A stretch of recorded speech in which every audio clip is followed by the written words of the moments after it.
नमस्कार, मी पंजाब डक. आज आहे 2 जुलै 2026.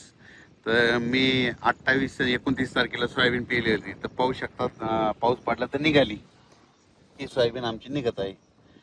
तर पण शेतकऱ्याला एक अंदाज देणार आहे. राज्यामध्ये काही शेतकऱ्याच्या आणखीन पेरणी नाही झाल्या, त्या शेतकऱ्यासाठी आनंदाची बातमी. या 8 दिवसामध्ये सांगू इच्छितो की म्हणजे 8 जुलैपर्यंत राज्यात चांगला पाऊस पडणार आहे, म्हणून हा अंदाज लक्षात यायचा. म्हणजे सांगायचं झालं तर काही भागामध्ये मुसळधार पडणार आहे, काही ठिकाणी अतिमुसळधार पडणार आहे, काही ठिकाणी अतिवृष्टी देखील होणार आहे, म्हणून हा अंदाज महाराष्ट्रातल्या सर्व शेतकऱ्यांना लक्षात यायचा. म्हणजे आतापर्यंत जे भाग वंचित राहिला त्या भागात देखील हे 8 तारखेपर्यंत पाऊस पडून जाईल, म्हणून हे लक्षायचं. मग राज्यात जास्त अतिमुसळधार पाऊस कुठं पडणार आहे तर तुम्हाला सांगू इच्छितो, सर्वात जास्त पडणार आहे मुंबई, पुणे, नाशिक, नंदुरबार जिल्हा, धुळे जिल्हा, जळगाव जिल्हा, अहिल्यानगर, त्याच्यानंतर शिर्डी, राहता, अकोले, संगमनेर, ओझर गणपती ते पट्टा, म्हणजे धरण क्षेत्राच्या कॅचमेंट एरियामध्ये. तसं ते पाऊस काय होणार आहे इकडं संभाजीनगर, कन्नड, सिल्लोड, सोयगाव, असा करत करत जळगाव, बुलढाणा, अकोला, अमरावती, अकोट, शेगाव, ह्या खामगाव हे पट्टा काय होणार आहे असा पडणार आहे. जालना जिल्हा त्याच्यामध्ये राहील, पण हे देखील सरकार लक्षात. म्हणजे सांगायचं झालं तर ह्या 8 दिवसामध्ये त्या भागामध्ये चांगला मुसळधार पडणार आहे.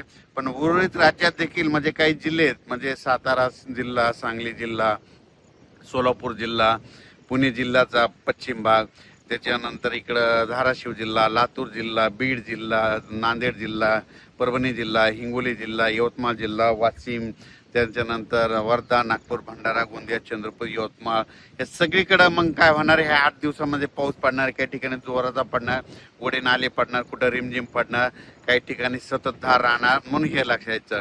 पण राज्यात मात्र तुम्हाला सांगू इच्छितो की जे जी पाण्याची जी टंचाई वाटत होती शेतकऱ्याला, पाणी टंचाई होणार आहे, दुष्काळ पडणार आहे, ते तसं काय होणार नाही. तुम्हाला सांगू इच्छितो, उत्तर महाराष्ट्रामध्ये जे धरणं येतात, तुम्हाला सांगतो उत्तर महाराष्ट्रामध्ये नंदुरबार जिल्हा, धुळे जिल्हा, नाशिक जिल्हा आणि त्याच्यानंतर अहिल्यानगर, जळगाव जिल्ह्याचे जे छोटे छोटे धरणं आहेत, या पावसामध्ये ते पाझर तलाव त्याच्यामध्ये भरून जातील, म्हणून हे लक्षात. पण त्या व्यतिरिक्त तुम्हाला सांगू इच्छितो, निळवंडे धरण झालं, भंडारा धरा, त्याच्यानंतर गंगापूरचं धरण झालं.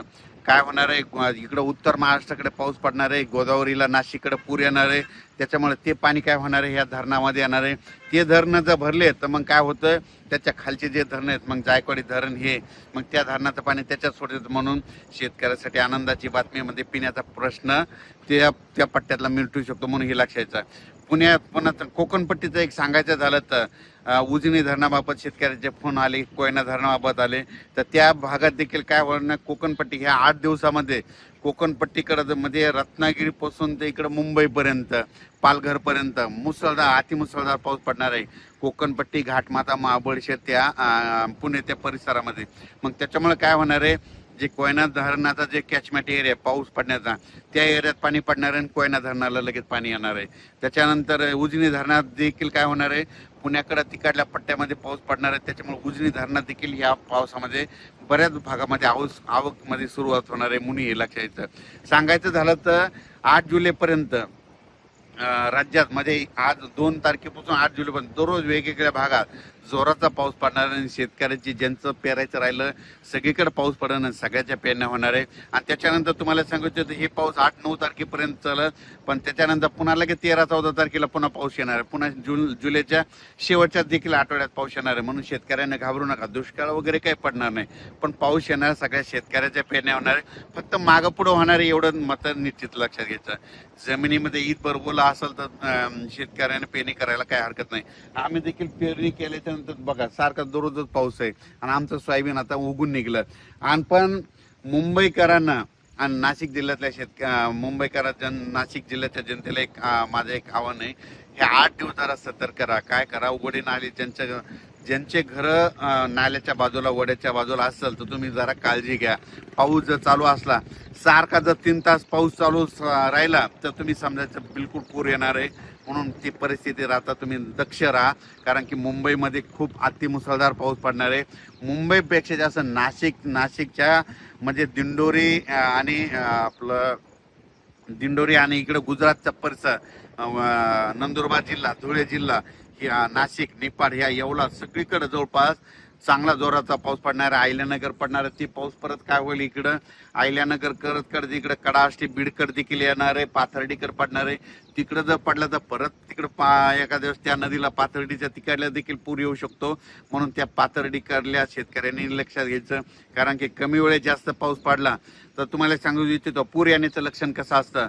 तर 1 घंटा जर पाऊस पडला सारखा की समजायचं नदीला थोडाफार पूर येणार आहे. पण पाऊस 2 घंटे पडला तर समजायचं आता धोक्याची पातळी होणार. आणि 3 तास सारखा सलग पाऊस पडला की 100% नदीला पूर येणार. हे गणित सगळ्या शेतकऱ्यांना लक्षात यायचं. म्हणजे 3 तास सारखा पडणं म्हणजे तुम्हाला सांगू इच्छितो 120 मिलीमीटर ते 140 मिलीमीटर पाऊस असतो. म्हणून हे लक्षात यायचं. मुंबईकरांना एक सांगितलं होतं मागच्या अंदाजामध्ये 20 जूनलाच म्हणलं होतं की मुंबईला म्हणजे 1 जुलै ते 11 जुलैच्या दरम्यान जवळपास 1100 ते 1200 मिलीमीटर त्या 8 दिवसामध्ये पाऊस होईल म्हणून मागच्या अंदाजामध्ये सांगितलं होतं. आणि